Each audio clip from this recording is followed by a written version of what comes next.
Hello and welcome back to An Abundance of Thrones, looking at this week's episode, Game of Thrones, Season 5, Episode 7, The Gift. I'm your host, Garrett, joined by Brad and Wade. Hello. Hello, everyone. Say hi to the realm. Hi, Realm. Hi, Realm. What? Hi, realm. How are we doing? How's everybody doing today? Doing well. How are you? I'm fantastic. Initial thoughts on the episode before we get into the data and breakdown. Yay! Sorry. Before we get into initial view, shout out to the... Wow, I say a lot today. Shout out to our listeners. This will be a potentially explicit podcast. I say potential because we don't know what kind of shit we're going to say. And this is explicit. Spoiler-filled podcast. If you have not seen The Gift, we encourage you to go watch it and then join us. Yes.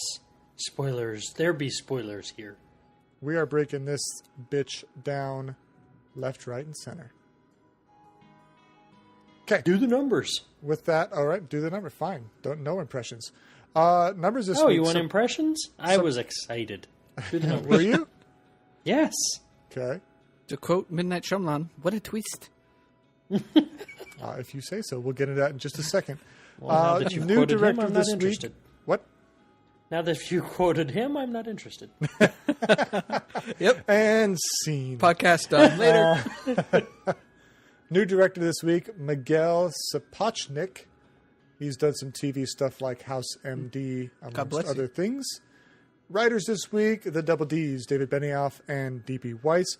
Viewership not yet posted. I blame Memorial Day holiday for that. What were they doing? I don't know. Barbecuing or something? It's inexcusable. We is what need it numbers, is. people. It's ridiculous. It's Okay. now Tuesday evening. They can't do their fucking job. Can't work under these conditions. The numbers guy had bit too many patties on his burger. I think he had to beat too many beers with his burger. Freaking food coma.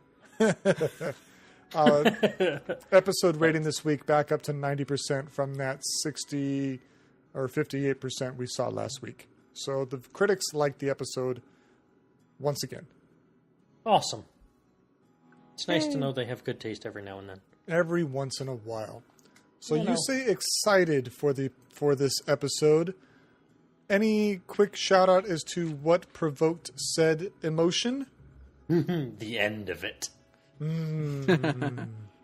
Yes, we'll get to that. And that's where I'll leave it until we get there. Yes, I agree. That was a long time coming.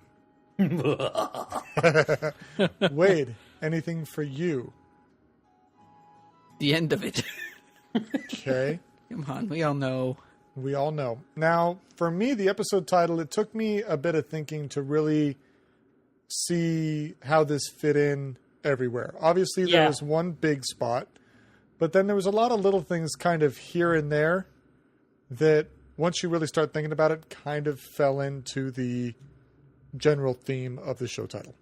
I was expecting a continuation of the story at the wall. You know, with the free folk coming to the gift. Okay. Yeah, no, yeah, I agree with the show title like that. I was kind of That expecting would that. kind of push us towards that way of thinking. Yep. But we see... Well, we'll get there in a second. We're not there yet.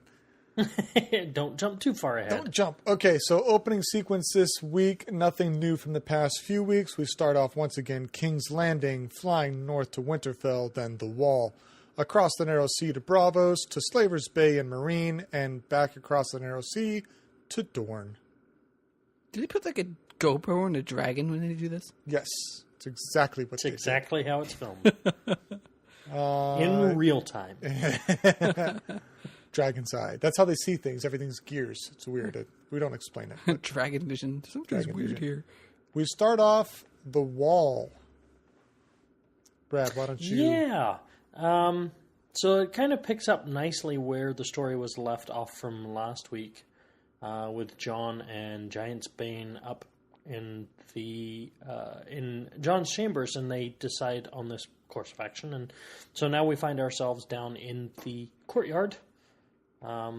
I was kind of confused. Seemed like a little bit of a continuity issue. Jon freed him up in his chambers.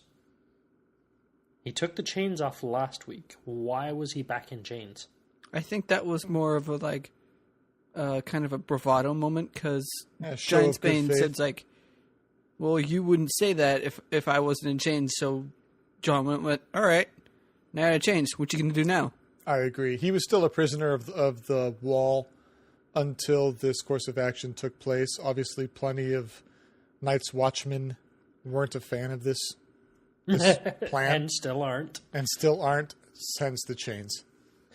I thought it was very telling the way, how formal Jon is with Alliser. There is, especially with the tensions that there have been between the two of them, when he hands off command, obviously somebody has to be in command while the Lord Commander is out ranging. He very definitely reminds Alliser that he is First Ranger. This is not an opportunity for a coup. You are not becoming acting Lord Commander. I am leaving you in charge, First Ranger. Yes. Now, so speaking of Alliser, let's talk about him for a bit. When he was named First Ranger, he kind of sat up a little bit in his chair, this being a couple episodes ago.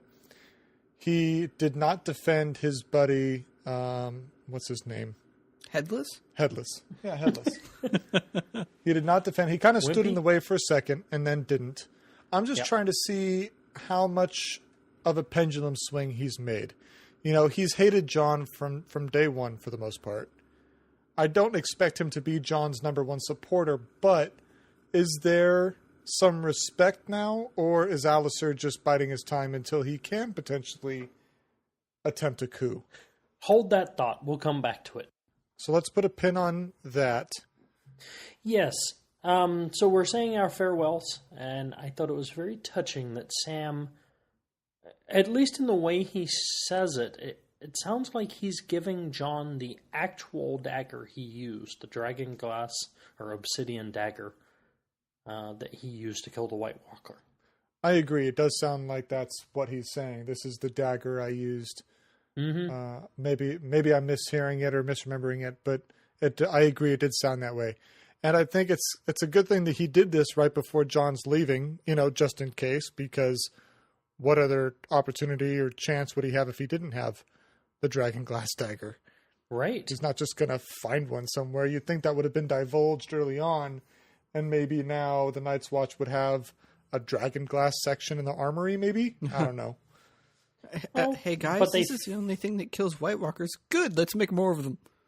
Yeah. From But what I understand, though, the making of them is difficult. Yeah, I think it involves lava. And dragons. Or dragons. Or both. Yeah. Oh. So we end up inside with Aemon, Gilly, and Sam. Yeah, Maester Aemon's not looking so hot. And Sam. We're not there yet. Not yet? Sam is there. Sam's a little tired, but that's it. Yeah. I don't think we're at the scene you're thinking of yet. Aemon's not doing so hot. I thought it was kind of cute that he had a nickname for his younger brother, though, Egg. Egg.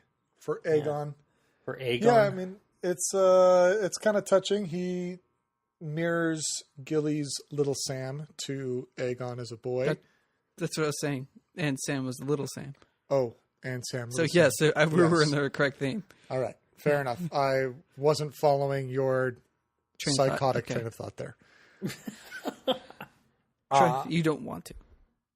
Yes, and Aemon warns Gilly that she needs to go south as soon as possible. Otherwise, she could be in a bad situation.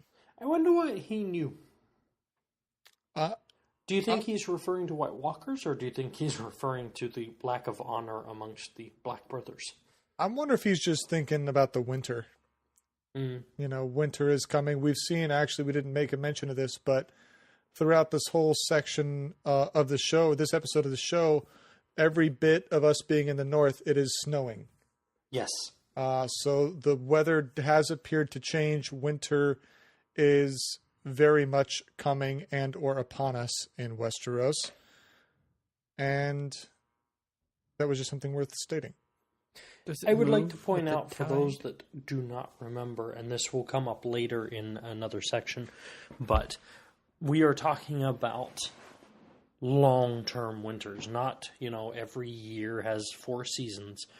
We're talking about winters that last for years, sometimes decades. Didn't the last one last like 7? I think so. Yeah, the world that George has wrote is that the seasons are not a periodical stable change. You get years of summer and years of winter. That's really the only 2 seasons they refer to. And typically, if the summer is long, the winter is longer still. So we're in for a heck of a ride. Yeah, and they mentioned early on in this show, previous seasons, that some kids have and people have been and only know the summer. They've never seen a winter. And so we're under the impression as outsiders to this world that winters are beyond harsh. And by the lengths that are inferred, at least, this is going to be a doozy. Yes, indeed. Winterfell. Winterfell. Wait, did you have something to say? We had 4 seasons of summer? Roughly in the show, we've had 4 seasons worth of summer. Yay. 8 seasons of winter. 12-season long show. I can dig it. Yes, Winterfell. Go. Reek visits Sansa. We are under the impression that a few days have passed from last episode. Yes. Sansa has a few extra marks on her skin, on her person. We're led to believe that Ramsay is... I'm not sure if rough is appropriate. Vicious? Vicious in the old shagging. Unkind? He's uncaring. Sansa pleading with Reek for assistance, trying to help him remember who he is. Yeah, trying to awaken what's been repressed. I mean, it's got to be there somewhere, right? And I think that's kind of the growing theory in the community, too, that even though the conscious persona of Reek is Reek, there has to be an unconscious Theon buried in there. And if Sansa can wake him up, she might gain an ally on the inside. So I'm of 2 minds here. First of all, I wouldn't trust him anyway. Yes. He's done so much on his own, and now that he's been broken and rebuilt as Reek, can you ever really... would that ever go away? And the second part of this is, even before he was broken, even his father was... I don't know the right word here. Ashamed isn't quite what I'm going for, but disgusted by his softness. But we have to take into consideration the Ironborn have a very different standard. Well, that's exactly what I'm going for here, though, right? He is supposedly Ironborn. And when he returns to his father, proud of what he's become, his father's not really interested. You're not actually really Ironborn. You haven't paid the Iron price for anything. Correct. Which provoked a lot of his viciousness, because now he's trying to prove himself in the eyes of his father as being Ironborn. And that hasn't worked well. Yeah. That backfired. And we've talked about the lies that he told last week and how he's got to kind of stick to them. He can't back out of those now. Yeah. For fear of future... I don't know. Punishment's not the right word, but that's what I'm trying to replace. Repercussions. Yes, we'll go with that. So, Sansa explains that Ramsay hurts her every night. She's locked up in a room all day. Ramsay comes to visit at night and hurts her, once again evident by the bruises on her arms and I'm sure elsewhere. Other places. Yes.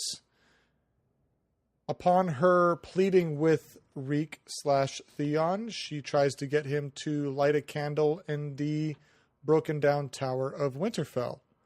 Which he gladly does. Which, a little bit of hesitation, but yes, he he's willing to oblige.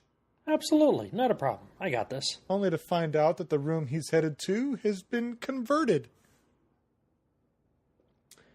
So, I don't think it's the same room. You don't think so? You think he went straight there? You think he went to Ramsey? Well, maybe not straight there, but he did go there. I don't think Ramsey's room is the top of the broken tower. I don't. Okay. But I could be wrong there. With scenes from Winterfell B, I want to disagree with you. Because it appeared to me that when Reek entered the room and saw Ramsey, he was surprised. And when Reek opened the door, Ramsey was kind of surprised. Reek, what are you doing here? So that's a good point. I want to say I disagree. I'm going to say I disagree. You know what? You disagree. I'm perfectly okay with that. And now that I think about it, my thought was back to observing Sansa with the candle, but I guess we never did actually get to see inside the top room of the broken tower. Sansa stands at the base of it and looks up. Correct. But never goes in. Correct. So, no, the only time we've plausible. seen the top of the broken tower is season 1, episode 1, Jaime Cersei. Bran. Way back then. Poor Bran. Poor Bran. Let's see. So he meets up with Ramsey, and Reek quite clearly expresses why he's there. By evident from future scene we'll get to in a second. Crumble. The Wall B. We still revisit. Not going well for Aemon. Yeah. Oh no, this was the scene I was thinking of. Yeah, I thought so. Aemon's room once again. Aemon, Gilly, Sam, and Little Sam. Aemon continues to fade, calling for Egg. Now, to me, I thought in this part he was starting to become delusional. It did seem that way, yes. He was hearing Little Sam, and he was calling out to Egg in his memory of childhood. So, random thought for you here. Yes. Was Aegon Aemon's son? No, he clearly expressed that he was a younger brother. That does not preclude my... You're thinking the incestuous nature of the Targaryen, that their family tree forked even less? Well, it has been stated previously that the Targaryens deliberately married brother to sister to keep the bloodline pure. But I just find it interesting that as he's dying, dying, he's calling for a younger brother. It's an interesting point. I didn't think about that. But in order for that to be the case and he be a younger brother, under the Targaryen rule, he would have had to marry and bed his mother. That's weird even by, to me, Targaryen standards. I'm just going out that's there. Where you want to draw the line. Because everybody knows that Aemon and Aegon are siblings. But if it's sibling/son, that means that there was a loop back in the family tree. You know, I'm not ruling anything out. Fair enough. I don't think we'll ever get additional clarity for that. The last one was called the Mad King for a reason. Maybe a little too much incestuous nature. Yeah. And that was, I understand that was completely random and from left field, but I find it interesting that as he's dying, you know, he's not calling for his mother. You know, there's a tendency to revert to a more childlike state. He's not calling for his mother or his father or anybody. We know he's had significant others. He's calling for his younger brother. I just thought that was interesting. Yeah, I guess the question is, from a bit of lore, and if our listeners know this, please let us know. When did Aemon go to the Citadel and become a maester? You know, was it young? Was it? I mean, it wasn't that old, because when we visit the Wall in C, I believe, or is it? No, later in this bit, Sam expresses that there's been a dozen Lord Commanders during Aemon's time in service. Clearly, we don't know the lifespan a Lord Commander, but if there were 12 of them, we have to assume he's been at the Wall for quite a long time. Well, and there was a reference to his age, was it last episode, of being over 100. Okay. I missed that reference. Correctly. I could have dreamed it. That's possible. Well, that's fine. Another interesting side note for Aemon is that this is really the first character that we've seen die due to quote-unquote natural causes. He actually got old and died. He actually got old and died at one of the most treacherous places to call home. That's just weird. So I'm not sure if there's any sort of parallel or underlying theme the writers are getting at there, but being closest to the danger is the safest. Apparently. Keep Something your enemies like that. closer. Be blind and helpless, you'll live forever. Yeah. That's what I'm taking away from this. Hold on, let me go gouge out my eyes. So while Aemond is lying there delusional, he makes a statement, I dreamed that I was old. He kind of bursts out. Sam's holding his hand. Gilly is warning Sam that you should get some sleep, as you'll have to speak for Maester Aemon in the morning. And the morning comes. Yes. He watches one more night. He does. Well, as much as partially. a blind madman can watch. So at the courtyard, Sam says some pretty touching words. Pretty spot on for good old Maester. He was the blood of the dragon, and now his fire is gone out, and now his watch is ended. Can we moment of silence get for to that kind of Master annoying thing? What? Well, join the Night's Watch. You give up basically family, all titles. Now it's a funeral. Blood of the Lion, which means Targaryen. It's like Blood of the dragon, not lion. Blood of the Dragon. Lion is Lannister. Sorry. Get your shit right! Blood of the Dragon. There you go. So it's like, okay, so he dies and he gets his name back? How? They acknowledge, the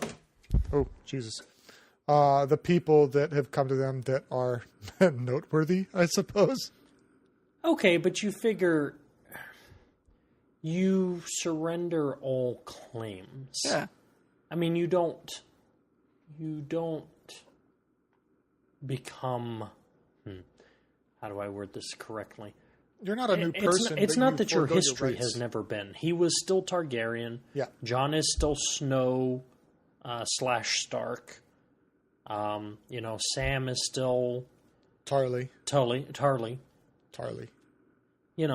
They still have their histories. They just don't have claim to them or Essentially any rights to tie heritage. them. Yeah.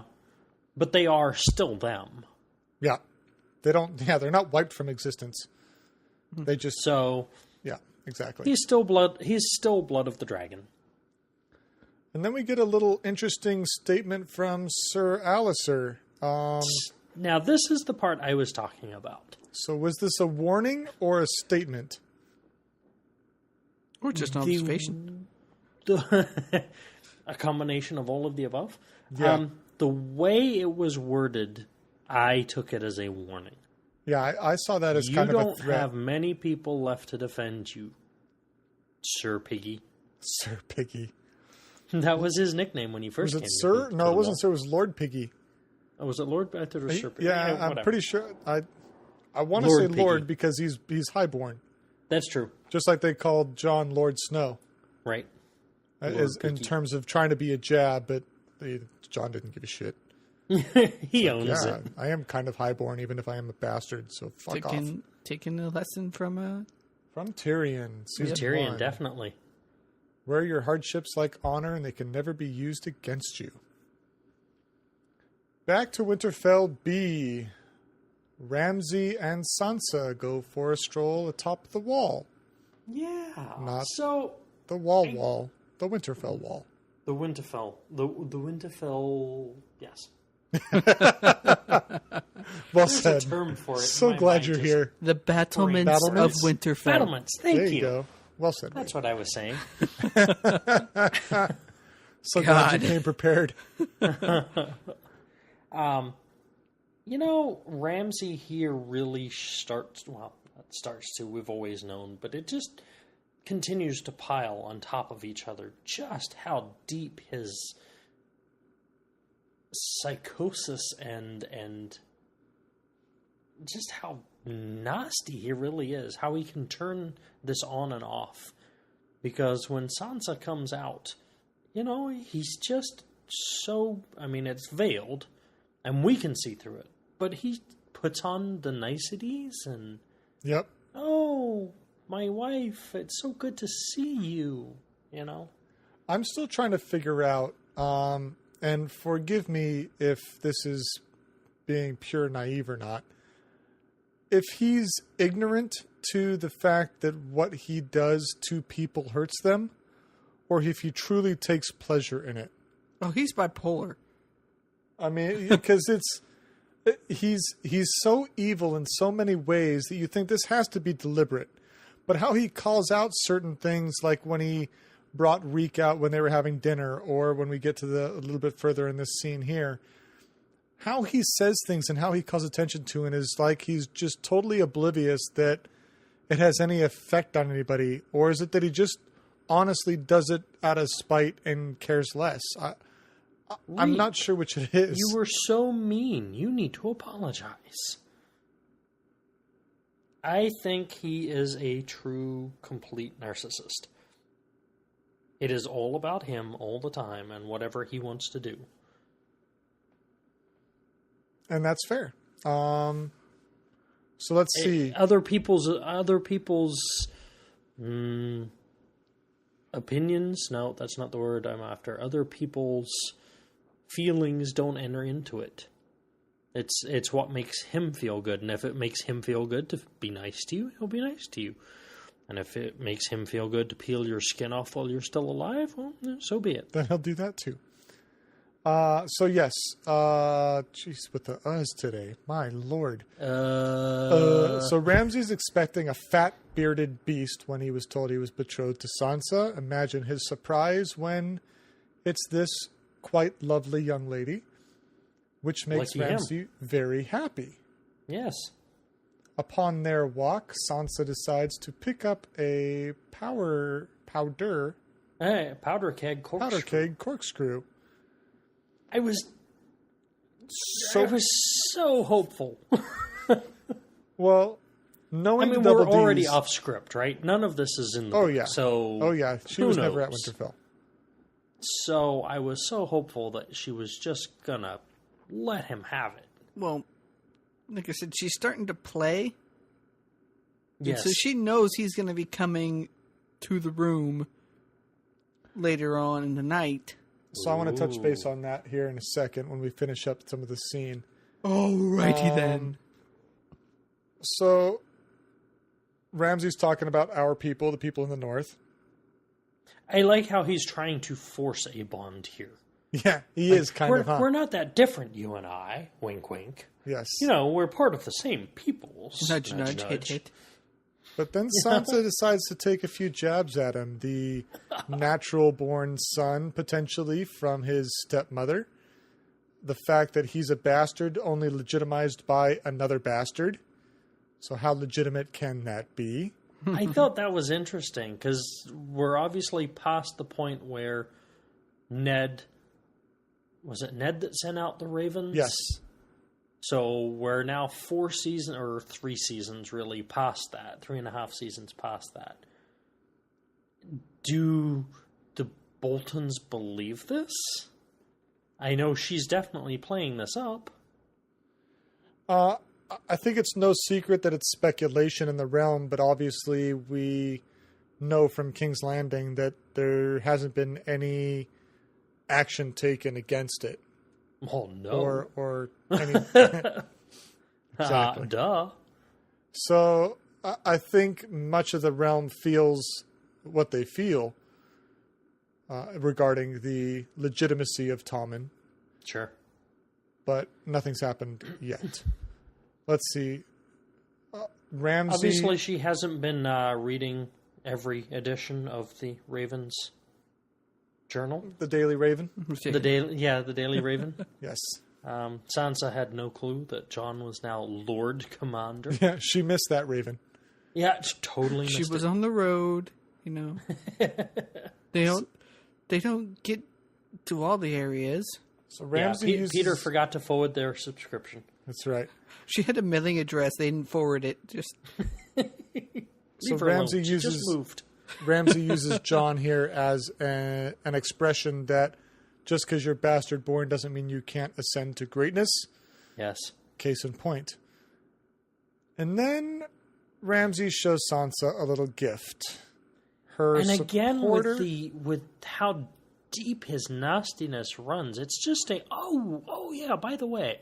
Yeah, I forgot what I brought you out here for. This. Look, I brought you a flower in the shape of an old woman with no skin left. Isn't it pretty? Just insidious. This is why I think he converted the upper tower, because he got to the old lady who told Sansa that if you light a candle in the old tower, then your friends will come. Understood. And now this woman has been tortured, flayed, and killed, and I'm assuming that Ramsay has taken up post in said tower. Yes. And I didn't put it in the show notes, but it's right around here we get a brief glimpse outside the walls. Was it here, or was it after Winterfell A, where Ramsay and Reek are what we assume to be in the top tower? Maybe. I think it was up there. But yes, we see Brienne looking at the tower, hoping Still for waiting. a sign. Yes. Which adds some validity to the supporter statements that a friend is coming. It was left ambiguous early on if that was because of Brienne or not, and now we can safely assume that it is. Next scene. Stannis' camp, location unknown. Yeah, so obviously we know we're somewhere in the gift. Yeah, we're somewhere along the King's Road traveling south. Traveling south from the wall. Things are not going well. This is where we get our first real glimpse of winter. I mean, it was flurrying at the wall, but now you're outside of... I would think the shadow of the wall would cast some protection. Yes, I would agree with that. Now you're outside of that, and my goodness, has winter hit. Yes, winter is hit. They are losing horses. They are losing... They're losing people. Sellswords. They're losing food. They're losing confidence. Yes. Especially this is Stannis. Not a good time for Stannis. Stannis has a lot of resolve on what he needs to do, but Melisandre and Sir Davos, not so much. Well, it would take a little bit of battle to what you said there. Stannis has resolve. Melisandre thinks he should go further, and Davos thinks he should back up. But Stannis is afraid of becoming known as the king who ran. Yes, he's afraid to look like a coward. And I think that's blinding him a little bit. He is so determined to not give up. You know, he retreated from the Battle of Blackwater Bay. Correct. He is not going to do that again. To the point where, dude, your army's dying. Yeah, success or death, either way, we march on. Yeah. So where I come up with mine, obviously Sir Davos is advocating caution. Let's retreat to the wall. Let's winter it out. And then, we'll try again when the weather's better. Now, a lot of the community members, fans, much like ourselves, I'm in agreement with here. We've trusted and kind of stood by Sir Davos throughout the show. He saved Gendry. He called out Melisandre early on. He kind of is the average character for the fandom to kind of latch on to, who has ascended to more or less greatness. He has the King's Ear. Sure. But knowing what we know about this world... He has, right? He's come up through the ranks. Yes. Yep. Yes, he's a no-bullshit kind of guy. Yes. But this is one of the few pieces of advice it's hard to agree with him on, because we don't know how long the winter is going to last. We've been told that the wall can't support Stannis' army. Where exactly are they going to retreat back to for shelter and safety? The wall can't handle it. They're dying off. If you're fearing the winter, the last place you'd want to go is where it's colder sooner. But again, with you would get some protection. I mean, they're out in the fields with no protection. At least at the wall, you would get the protection of the wall. But from they a don't structure have the standpoint, food you're storage. saying. They don't have the food for it. Yeah, so they just True. sit there and starve. Well, there's that. Melisandre, on the other hand, wants to go further and is kind of coming around a veiled threat. Not quite a threat, but that she wants to sacrifice Shireen. Yes, she wants more king's blood, and the best source, aside from the king himself, is direct bloodline. Yes. And we speculation see on what she wants to do? Full on Off with your head. de-bleeding. Okay, but what's she going to do with all this blood? Oh, she needs it to talk to the Lord of Light, apparently. She'll bathe in it and have a trance. And Another it was expressed shadow that baby? leeches will not work, so they need more blood than that for her visions and prophecies and whatnot. And Stannis very much against this. Very much. Very much. We've seen with previous episodes the bond that he has with his daughter, regardless of his wife's view on the matter. She's very much not a fan of Shireen, with the fact that Shireen is female and stricken with grayscale. But to Stannis, his little girl is his little girl. And I don't think under any that's the end of circumstances that will he subject. sacrifice. What's that? Yeah. I said, and that's the end of that subject. Yeah, some To of the point where he kicks Melisandre out. Now, some of the fans fear that the camera lingered on him a little too long after he kicked Melisandre out, potentially implying that he's debating the subject, but I don't think it's a debate in his mind. I think it just showed his anger and frustration that this was even brought up to him. I could see it both ways. Yeah, He's determined to win.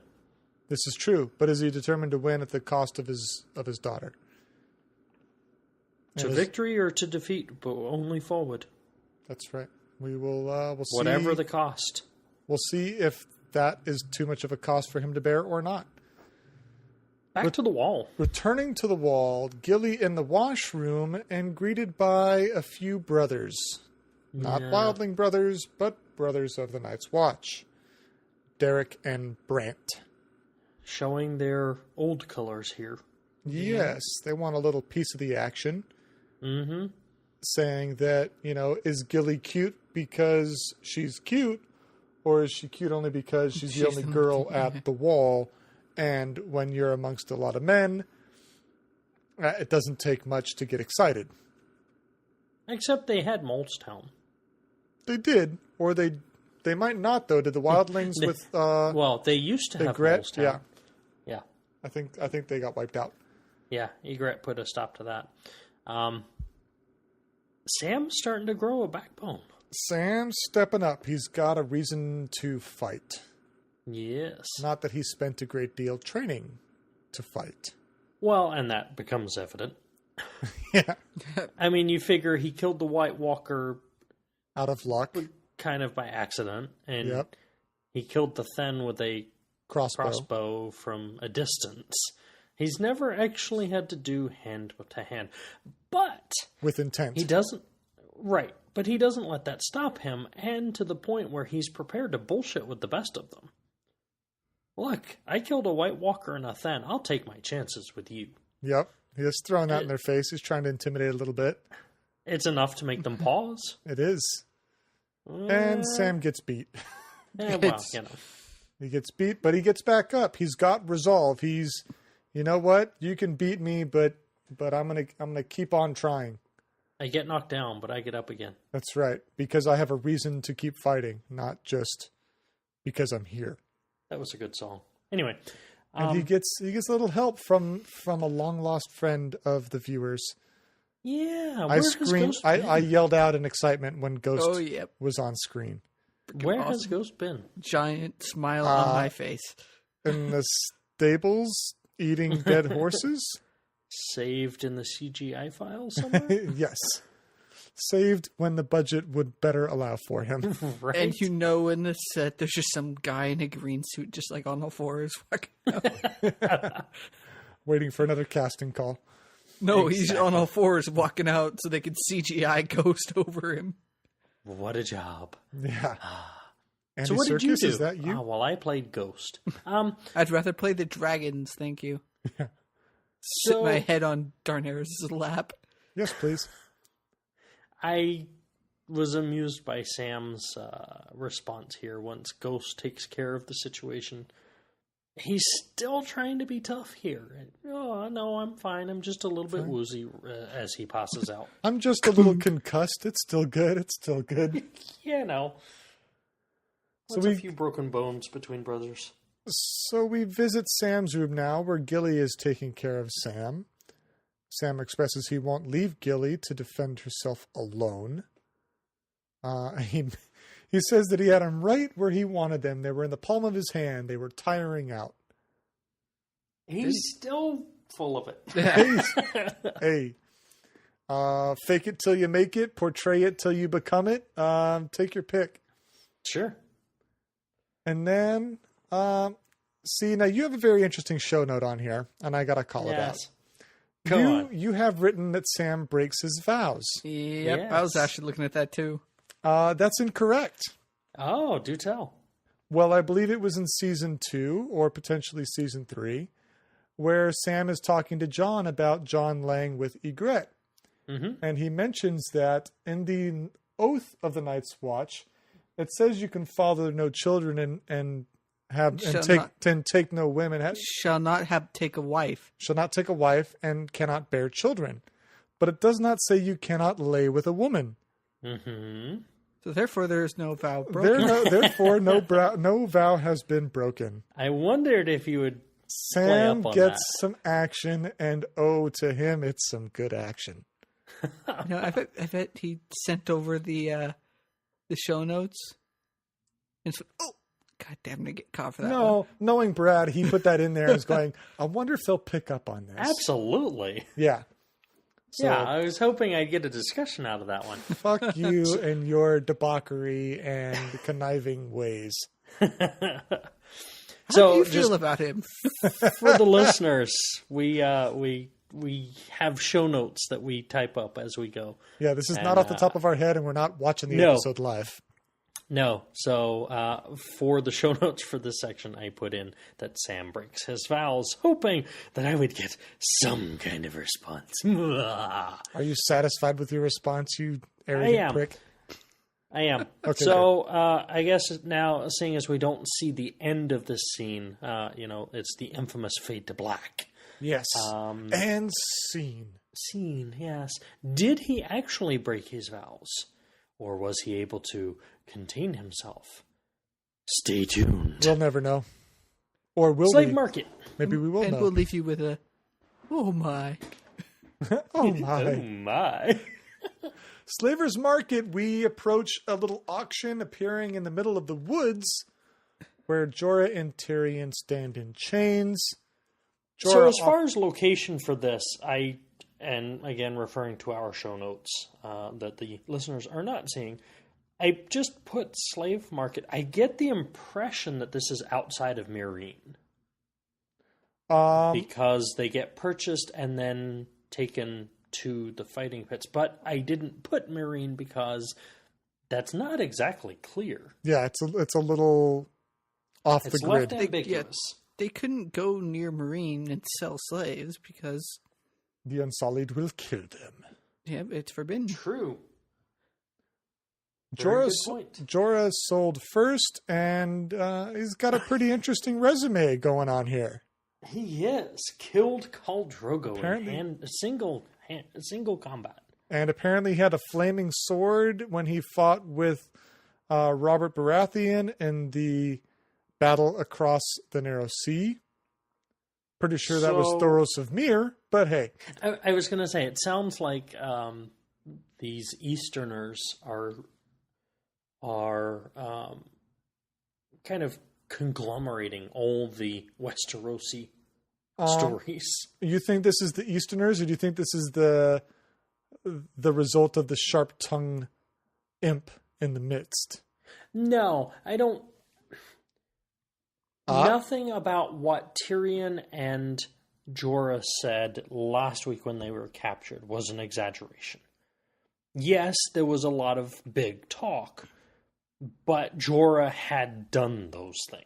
You think the slaver was using history to buff up? Oh, hell yes. But how would they necessarily know about a flaming sword? Unless those happen a lot in Essos with, the priests of the red god, the sun god. Maybe. Although I would think something as impressive. I mean, we've seen throughout the show that news travels across the sea.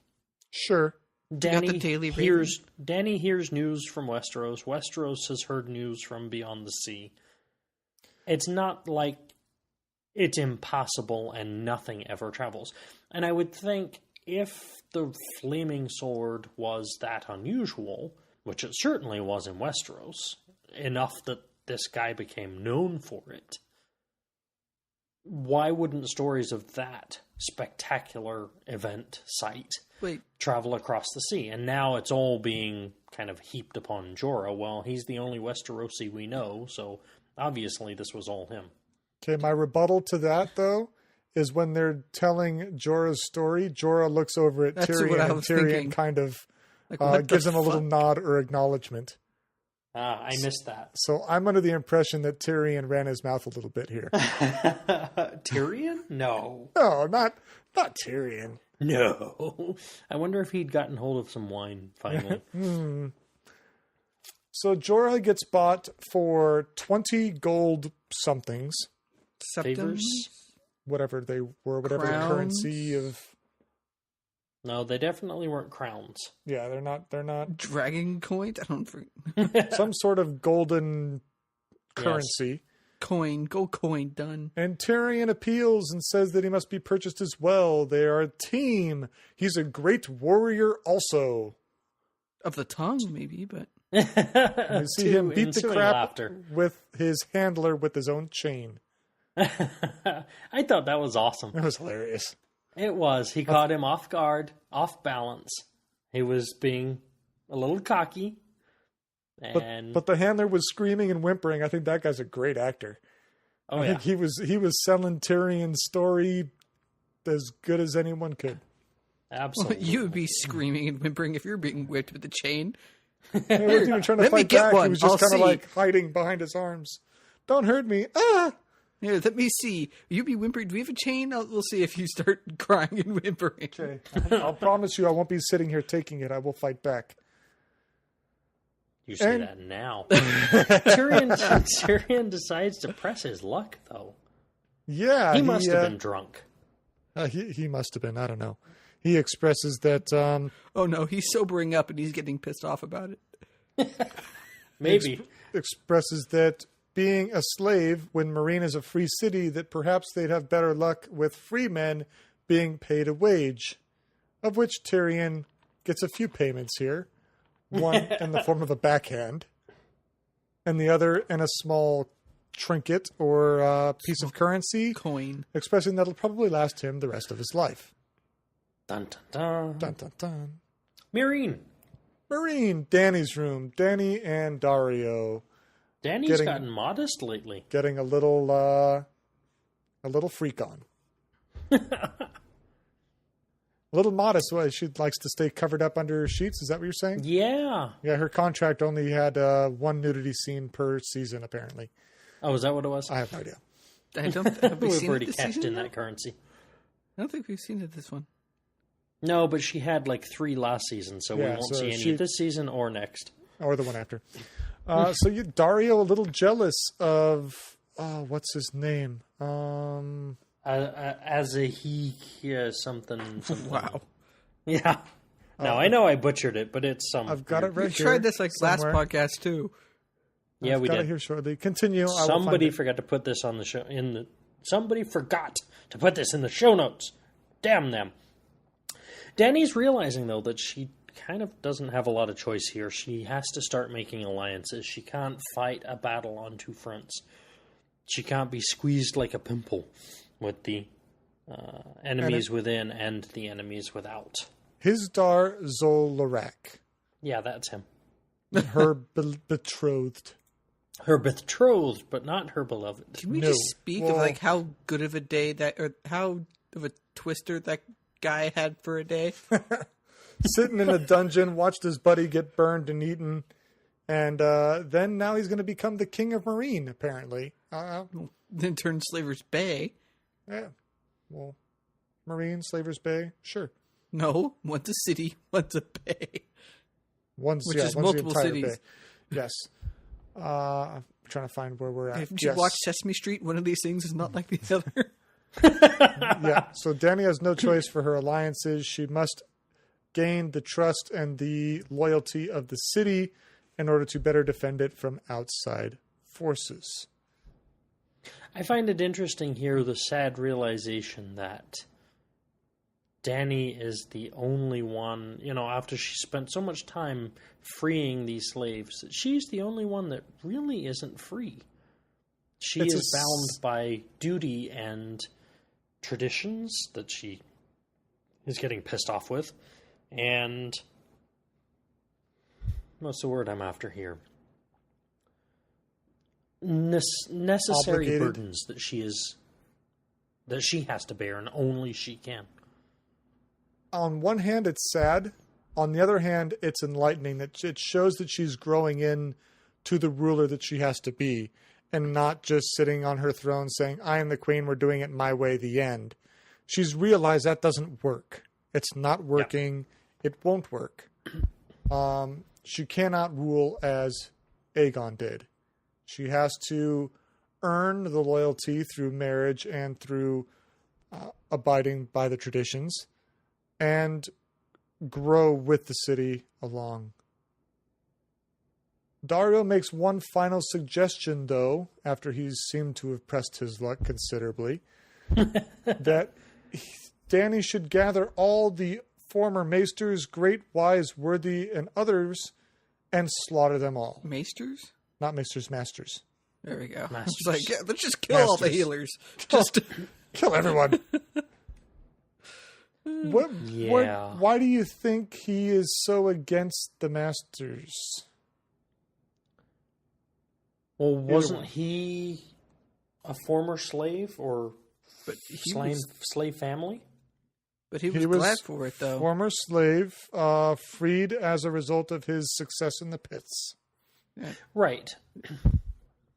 So, I think there's still some animosity there, though.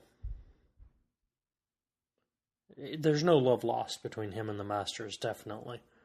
Oh, yeah. There's no love lost, but at the same... Continue. Okay, but he recognizes that they have been the instigators behind the Sons of the Harpy. If you're really wanting to secure things, these are the guys you got to get rid of. Okay, I don't argue. I think it's incredibly following a hasty generalization that you can't just off the top 1% and expect the rest of the city to pick up the slack. The rest being the slaves and whatnot. Yeah, they're the ones who are doing all the work for the most part anyway. But I just don't see that being a good path for the city to follow. Okay. I'm not, just it's interesting that he goes to that degree. What grounds does he have to stand on to suggest this? What's his ammunition here? It's a little gray to me. His closing statement kind of sums it all up, though. There are two kinds of rulers. You're either a butcher or you're the meat. Sure. Which one are you going to be? Yeah. Again, you're picking between two extremes, though. You either succeed by killing off all of your enemies, some of which not necessarily enemies, or you play the nice card and you become the victim. Obviously, there's got to be a path between the two that one can walk if they can walk it finely enough. That's the trick. That's the trick. In the effort of being mindful of what we have left to talk about and where we're at with time now, jumping to King's Landing, we're going to have to kind of spitball these a little quicker than we've been so far, just to be respectful to our listeners. Sure. King's Landing, Baelor's Sept, Lady Olenna, the Queen of Thorns, and the High Sparrow, High Septum, whatever title he has. Whatever he is now. I thought it was humorous that she didn't recognize him at all. Why would she? Well, absolutely. He was not the pompous ass that the previous High Septon was. What's also interesting to take note here is that after he calls her out on having the title of Queen of Thorns, he refers to her as Lady Olenna from that point forward. He more or less strips her of her nickname and or title. He's not disrespecting her, but he brings it down a notch. He's not using titles, so she can't use his titles against him. Yeah. I think it's interesting, though, the insinuations that are made through this conversation. It sounds like he's planning a total revolt. It is, yeah, with his statement of you being highborn, your whole family, no one's ever sowed a field or reaped the grain. You're the few. The people are the many who do that work, and once they stop fearing you, then the world will be a better place, more or less. Yeah, and what's going to happen when the many stop fearing the few? Yeah, exactly. When complete and utter chaos. When the lower and high garden feel or hear that the lower in King's Landing have risen up, they go, maybe we could do that too. Well, what's interesting, though, is her threat here also about High Garden supplying much of the food to the city. And that's where the and if she were to give the order to cease and desist, whose fault would that fall on? Is it widely known through the common folk that the food is coming from High Garden? Or would they blame the gods for no longer supporting them? It's a little unclear. Sure. We jump over to the King's Chamber, or at least somewhere in the Red Keep. Red Keep. With Tommen and Cersei. Tommy, I'm going to call him Tommy from now on. Tommen, quite pissed off that he is the king and is completely powerless to save his queen. Now, although I think the writers wanted us to cringe a little bit at him yelling that he is the king, calling back to Tywin's statement of anyone who has to say they are king is no king, I didn't feel that with him. I thought this was truly he wasn't trying to convince anybody. He was just so frustrated that he was the one who's supposed to have all this power and yet has none in this situation. And we're starting to see the consequences of Cersei's maneuvering. She thinks that she's retained the power. Yes. She thinks that she has. She thinks that she has. And Tommen is still her puppet. Yes. And then... And he has no idea. Yes. But he's pissed off enough to prepare to go to war against the High Sept and the Faith Militant, which I don't think that'll last long. They're only armed with a chain and some blunt objects. True, but guess who will be killed first? Yes. The first casualty of said war, most likely to be the Queen. Yes. Any other... On to Dorne. On to Dorne. Good. I was wondering if you had any further thoughts on that. No, let's skip through. I'm not sure if this one's quite right, but we start with Jaime. It's unclear how much of a prison cell he's really in. It looks pretty lavish. House arrest. Yeah, that's a little more accurate. Marcella visits Jaime. Marcella pretty pissed off, having pretty much no relationship with Jaime. Dorne has been her home for quite a few years now. And now he shows up and tries to start dictating and kidnapping. Yes, and she expresses that her mother sent her here. She's only done what her mother's ever asked, and now they're claiming to want to take her away. She will marry Tristan. Can go jump. And that's that. She can just go jump. She can just go jump. Go jump off a bridge. And we visit the prison cells where Bronn and his apparently lovely voice singing about the Dornishman's wife. I think this might be his new favorite song.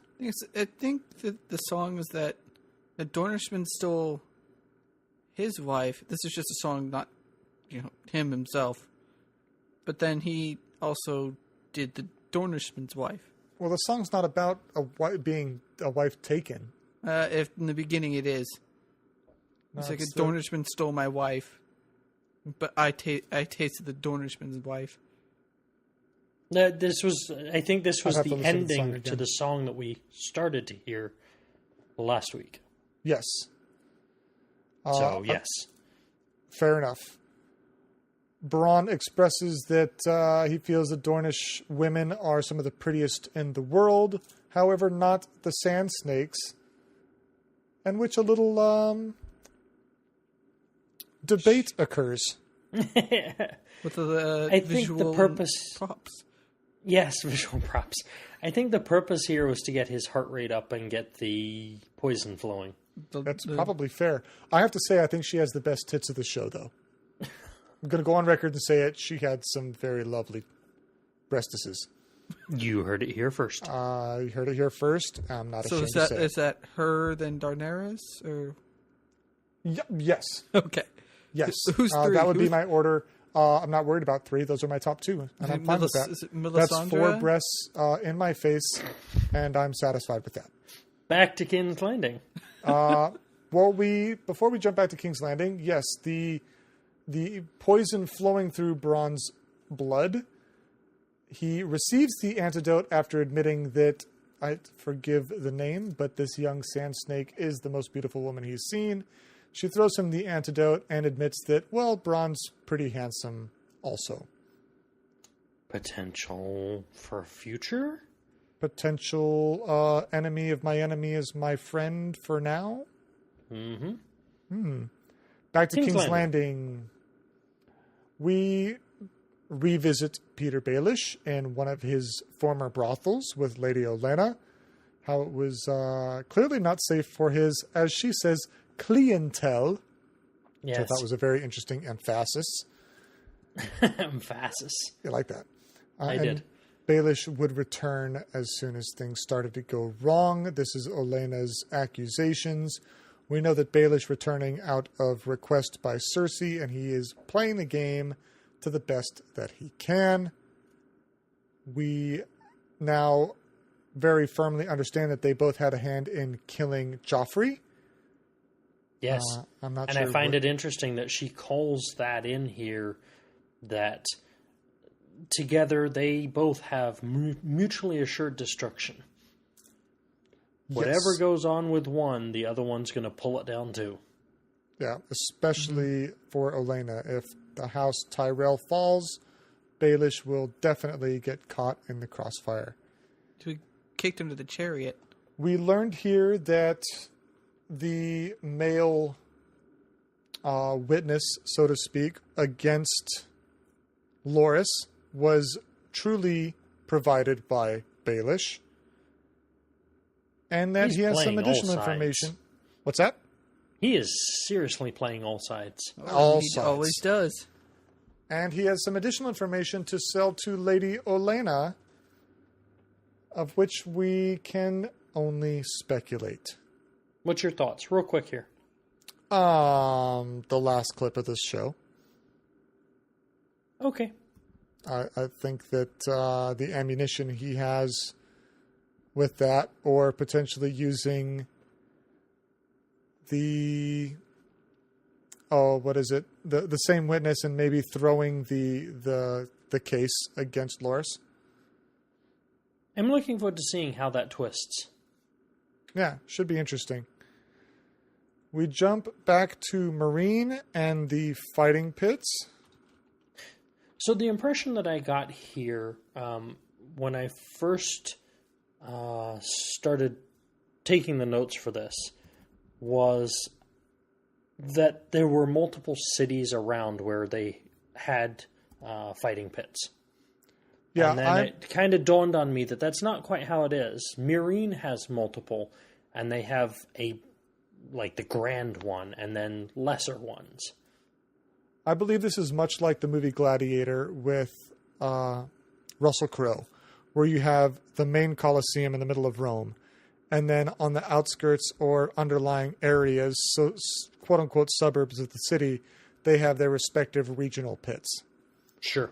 And it apparently is a tradition that the queen visits some of these fighting pits prior to the true tournament. And the battle begins. We never really get his name, but this particular slave master, caught aback by the presence of the queen, has to rally up his fighters. Well, they're free men, right? I mean, they have to be. Sure, of the course. queen's there. Yeah. Jorah hears glorious queen and provokes some curiosity. Ice perk wine. He proceeds to beat the crap out of everyone. Yeah, he enters the fight kind of midway through. If you notice, none of which were killing blows, but he had debilitated all the opponents, which I did notice that. Piqued her interest. Here comes this guy. He's going after everybody. He's not killing them. He's not brutal.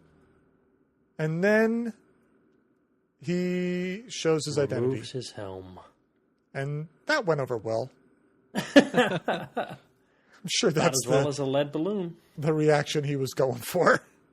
Oh, it's you. Get him out of here. Get him out of my sight. Jorah has a gift, though, for Dany, in the form of a dwarf. Of a half man. Of an imp. That's going to be his nickname from now on. It's Tyrion, the Gift Lannister. That's his title. That is. So, what do we think that's going to spare Jorah for a while, or is that going to just be swept under the rug? I think it's going to be enough to get him questioned. It's going to be enough to get him an audience. It definitely piqued Dany's curiosity.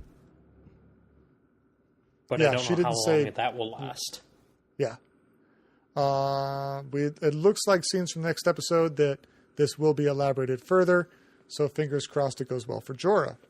I know many fans do like him as a role.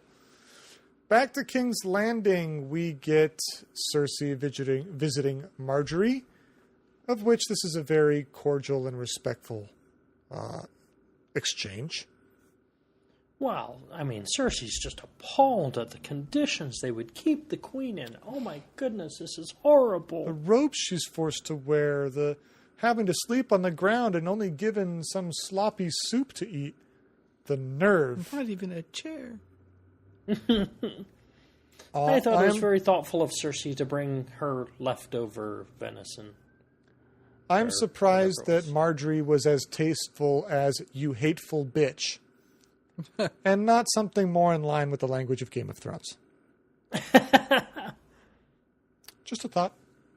Well, you know, she's more tasteful than that. She's of more class. That's right. Cersei then visits the High Sparrow in Baelor's Sept, although it's not necessarily Baelor's Sept. It's below the chapel under Baelor's Sept. The chapel beneath. This High Sparrow expresses that the chapel, there's no engravings, no names. No one wanted fame for building this area, unlike Baelor and his monstrosity above. Cersei expresses that the accommodations for Marjorie are acceptable. I like the turn that's taken through this. You have to take this scene as a whole, right? Oh, yes. Mm-hmm. And she's still so pompous at the beginning. Yeah, you see the smirk. She's carrying the smirk on her face all the way until Lancel enters the room. Cousin. Brother Lancel is what they call themselves. Brother Lancel for the Sparrow, for the Faith Militant, Cersei's cousin, and former Sheet companion. Well put. And this is where it all falls apart. To which the accommodation she was so approving. What's that? I said she has armed the church to enforce laws of morality. This guy doesn't care who you are. He's already proven that, and Cersei makes the mistake of assuming that saying she has moved behind the scenes to arm them, that he would somehow be on her side. Yes. He's even claimed several times, made it clear, I don't discriminate. I enforce the law equally. It doesn't matter who you are, highborn or low. Everyone is equal in the eyes of the seven. All sinners are judged equally. Exactly. But then he says that the severity of their sin is how they will... Well, the reaction. Someone who lies on oath may not be punished to the same as someone who kills, per se. Right. Or not. We don't know the degrees of punishment within the eyes of the seven. We get a nice little chuckle on the accommodations that she was so approving for Marjorie. She now gets to partake. I want to say her own room cohabitate in the hotel. But sadly, they are not in the same room. I thought that would have been hilarious to give Marjorie a little smirk that Cersei, the mighty Cersei, has fallen. That would have been one heck of a catfight. Karma is a bitch. So I don't know if you saw this, Brad Wade. I'm pretty sure you didn't, but there's a picture floating around the internet for the next season of Orange is the New Black. It's the back of a police wagon with Marjorie and Cersei in orange jumpsuits. Nice. So pretty comedic there. Orange is the New Black, Westeros edition. Westeros edition. And that concludes the episode. So with that, were there any final thoughts, predictions, hopes, desires, regrets? I would like to point out that our episode length is lengthening. Yes. There is more and more and more just intricate weavings of interlocking events here. I mean, we started off as a half-hour podcast. We did. And for our listeners who were expecting more half hours, we apologize. Feel free to pause at any point in future podcasts. Stretch your legs.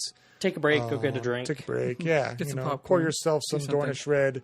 It's fine. Right. But sing about the Dornishman's wife. I am enjoying the more complex episodes. I am as well. It allows us to maybe bring back things we might have forgotten, maybe shine some light on things our listeners might have forgotten, and potentially give them an opportunity to shine some light on things that we have missed. So I encourage our listeners to do that. Definitely. Check us out. Facebook. Facebook.com/abundance.naught. Twitter at Twitter yes. at Abundance Naught. YouTube at An Abundance of Naught. Yep. Check pretty us much anywhere. out. Follow us. Talk to us. Hit us up. Let us know what you think about this episode and others. And again, if we missed something that you picked up on, do let us know. We'll give you a shout out next week. Absolutely. And with that, Vala Morgulis. Vala Dahiris.